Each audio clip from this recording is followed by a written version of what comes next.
Hello friends, एक बार फिर स्वागत करेंगे आपके अपने YouTube channel GDS GK classes में। दोस्तों, आज के इस वीडियो में हम एसएससी जीडी कांस्टेबल 2023-24 के एग्जाम के लिए स्ट्रैटेजी के क्वेश्चन कवर करेंगे, जिसमें टॉप 30 क्वेश्चन होंगे और सभी क्वेश्चन एमसीक्यू टाइप के होंगे। ठीक है, तो इसमें शामिल किया गया प्रीवियस ईयर के क्वेश्चन भी आपको देखने को मिल जाएंगे और एक्सपेक्टेड क्वेश्चन भी आपको मिलेंगे। तो काफ़ी बेहतरीन सीरीज है, आप हमारी सीरीज को ज्वाइन कर सकते हैं। डेली 11 बजे आपको यह क्लास दी जाती है और शाम को 8 बजे आपको एसएससी के लिए जो सीजीएल सीएचएसएल और दिल्ली पुलिस कांस्टेबल है, इसके लिए बैच दी जाती है। दोनों ज्वाइन कर सकते हैं।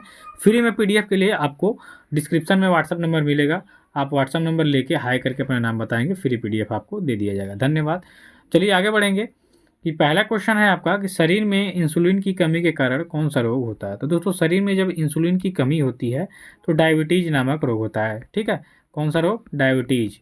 अब देखिए, डायबिटीज को हिंदी में हम कहेंगे अगर जो, तो मधुमेह हो जाता है। ठीक है, अगर जो आपके ऑप्शन में मधुमेह है तो डायबिटीज नहीं रहेगा, तो डायबिटीज है तो मधुमेह नहीं रहेगा। ठीक है, अगर जो दोनों रहेगा तो डायबिटीज करके और कोष्ठक में मधुमेह देगा। तो शरीर में इंसुलिन की जब कमी होती है तो मधुमेह रोग होता है, यानी डायबिटीज, जिसे हम शुगर के नाम तौर पे शुगर के नाम से जानते हैं। ठीक है, चलिए अगले क्वेश्चन में है कि भारत में प्रथम बार मंगोल के प्रवेश के समय दिल्ली पर किसका शासन था। अब देखिए, मंगोली जो थे, ठीक है, मंगोल क्षेत्र के थे ये।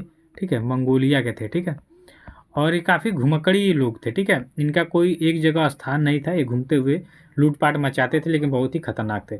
आपने नाम सुना होगा चंगेज खां का। ठीक है, चंगेज खां बहुत ही खतरनाक, पृथ्वी का आधा से हिस्सा जीता हुआ व्यक्ति था। इसके बारे में आप कभी पढ़िएगा विकिपीडिया पे, आपको मालूम चल जाएगा कि चंगेज खां कौन था। तो जब भारत में प्रथम बार मंगोल का आक्रमण हुआ उस समय इल्तुतमिश था। ठीक है, उस समय दिल्ली का सुल्तान कौन था या शासक कौन था? आपका इल्तुतमिश, जो कि गुलामों से संबंधित है।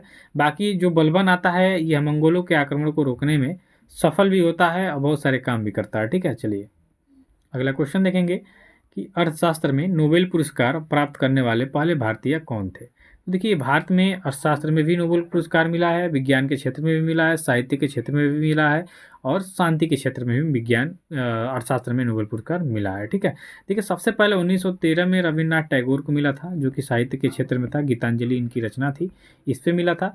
और बात कर लेंगे, यहाँ पे अर्थशास्त्र पूछ रहा है तो अर्थशास्त्र के क्षेत्र में अमर्त्य सेन को मिला है। तो सही उत्तर क्या होगा? यहाँ विकल्प सी हो जाएगा आपका, कि अर्थशास्त्र में नोबेल पुरस्कार प्राप्त करने वाले पहले भारतीय थे अमर्त्य सेन। चलिए दोस्तों, आगे का क्वेश्चन देखेंगे कि आंवले में कौन सा विटामिन पाया जाता है। तो दोस्तों, आंवला जो होता है यह विटामिन सी का सबसे अच्छा स्रोत माना जाता है। ठीक है, विटामिन सी का। तो राइट आंसर क्या होगा यहाँ आपका? विकल्प डी होगा, कि आंवले में प्रचुरता होती है विटामिन सी की। चलिए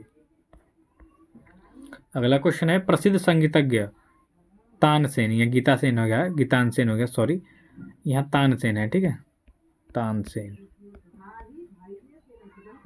किस शासक के दरबार में गायन करते थे। तो प्रसिद्ध जो संगीतज्ञ थे तानसेन, थोड़ा सा मिसप्रिंट हो गया है टाइपिंग में, इसके लिए क्षमा प्रार्थी हैं।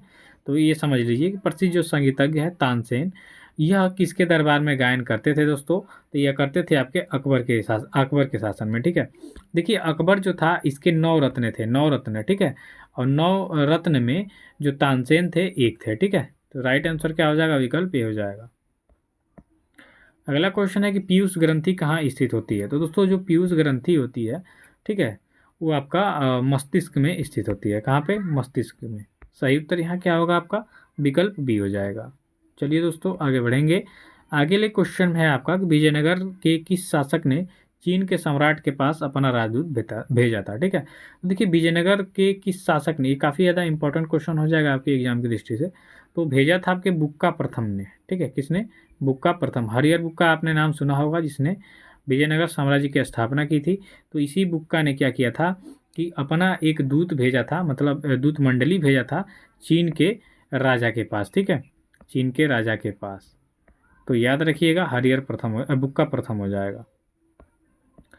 अगले क्वेश्चन में देंगे कि नौजवान सभा की स्थापना 1929 में किसने किया था। तो दोस्तों, नौजवान सभा की जो स्थापना 1929 में की गई थी वह भगत सिंह के द्वारा की गई थी। अब भगत सिंह कौन है? सभी लोग जानते हैं, भारत के क्रांतिकारी रहे हैं। ठीक है, जिनको फांसी की सज़ा दी गई थी और बहुत ही ज़बरदस्त इन्होंने भूमिका निभाई हमारे देश को आज़ाद कराने में। ठीक है, तो इनको शहीद का दर्जा भी दिया गया है। अगला क्वेश्चन है, चैत्य भूमि किस नेता की समाधि स्थल है। चैत्य भूमि काफ़ी ज़्यादा इंपॉर्टेंट यहाँ क्वेश्चन है ये। चैत्य भूमि किस नेता की समाधि स्थल है दोस्तों?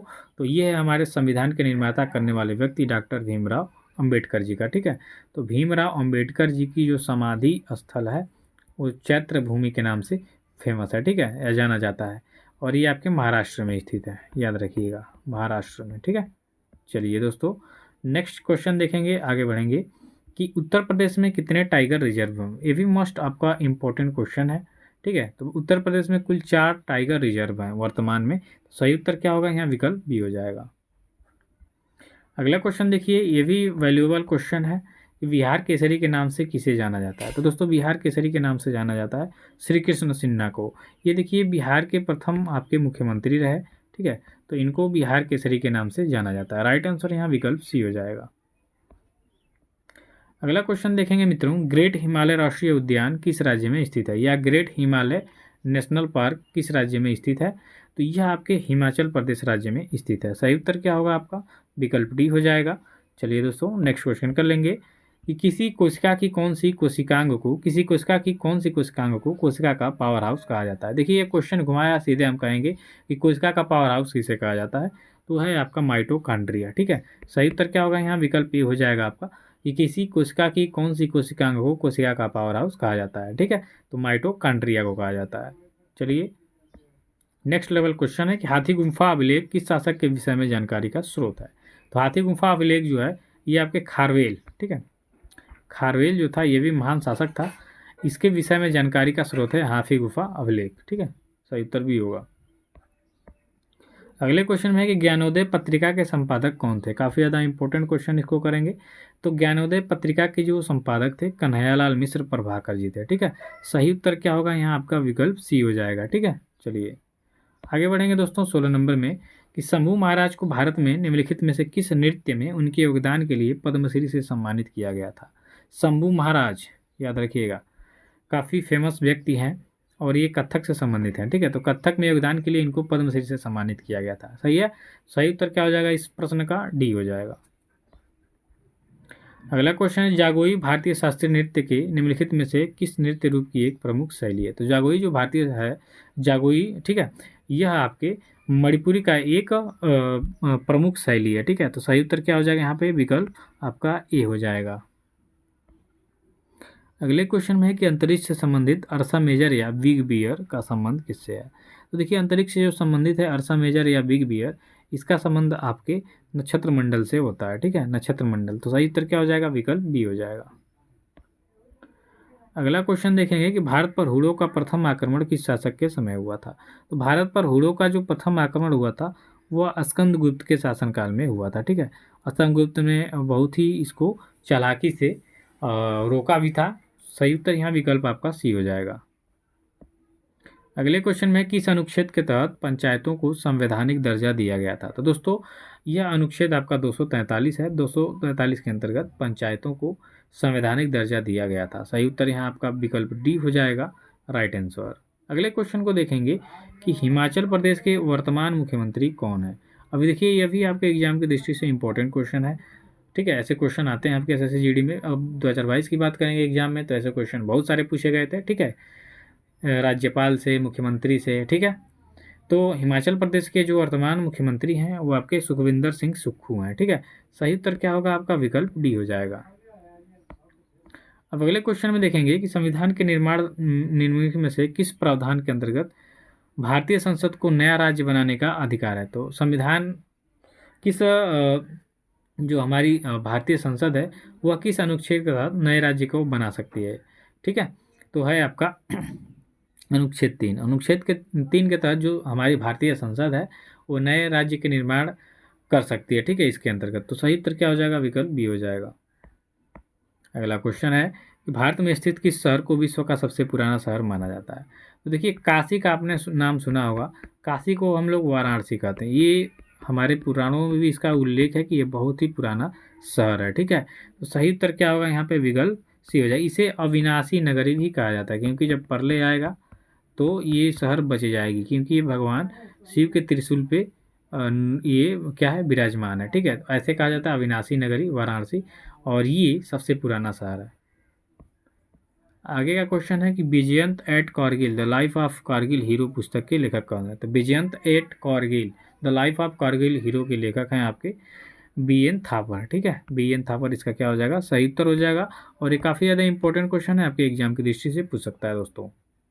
साथ में दोहराते चलेंगे। संविधान का 52वां जो संशोधन था, संविधान संशोधन, वह किससे संबंधित है? तो आपके दल बदल से संबंधित है। ठीक है, किससे संबंधित है दोस्तों? दल बदल से। सही उत्तर क्या होगा यहाँ? विकल्प ए हो जाएगा। चलिए दोस्तों, आगे का क्वेश्चन देखेंगे कि राइट अंडर आवर नोज पुस्तक के लेखक कौन है? तो राइट अंडर आवर नोज के लेखक हैं आपके आर गिरधर। ठीक है, कौन है? आर गिरधर। तो सही उत्तर क्या हो जाएगा? विकल्प बी हो जाएगा। अगला क्वेश्चन देखेंगे, सीबीआई का मुख्यालय कहाँ स्थित है? सीबीआई क्या होता है दोस्तों? Central bureau of investigation. ठीक है, जो आपका सेंट्रल ब्यूरो ऑफ इन्वेस्टिगेशन है, इसका मुख्यालय आपके नई दिल्ली में ही स्थित है। ठीक है, नई दिल्ली क्या हो जाएगा इसका? सही उत्तर हो जाएगा। सीबीआई का जो मुख्यालय है आपका कहाँ है दोस्तों? नई दिल्ली में है। अगले क्वेश्चन की बात कर लेंगे कि कौन सा ग्रह सूर्य के सबसे निकट है। ये देखिए एसएससी जीडी के 2022 के एग्जाम में पूछा हुआ क्वेश्चन है। तो कौन सा ग्रह सूर्य के सबसे निकट है दोस्तों? तो बुध है। ठीक है, अब बुध है। ठीक है, यहाँ देखिए सूर्य है, इसके पास बुध, शुक्र और पृथ्वी। तीसरे नंबर पे आपकी पृथ्वी है, दूसरे पे शुक्र है और तीसरे पहले पे आपका बुध है। ठीक है, तो कौन सा ग्रह सूर्य के सबसे निकट है दोस्तों? बुध है। चलिए अगला क्वेश्चन देखेंगे कि माइकोलॉजी में किसका अध्ययन किया जाता है? तो माइकोलॉजी में आपके कवक का अध्ययन किया जाता है। किसका दोस्तों? कवक का। सही उत्तर क्या हो जाएगा यहाँ? विकल्प ए हो जाएगा।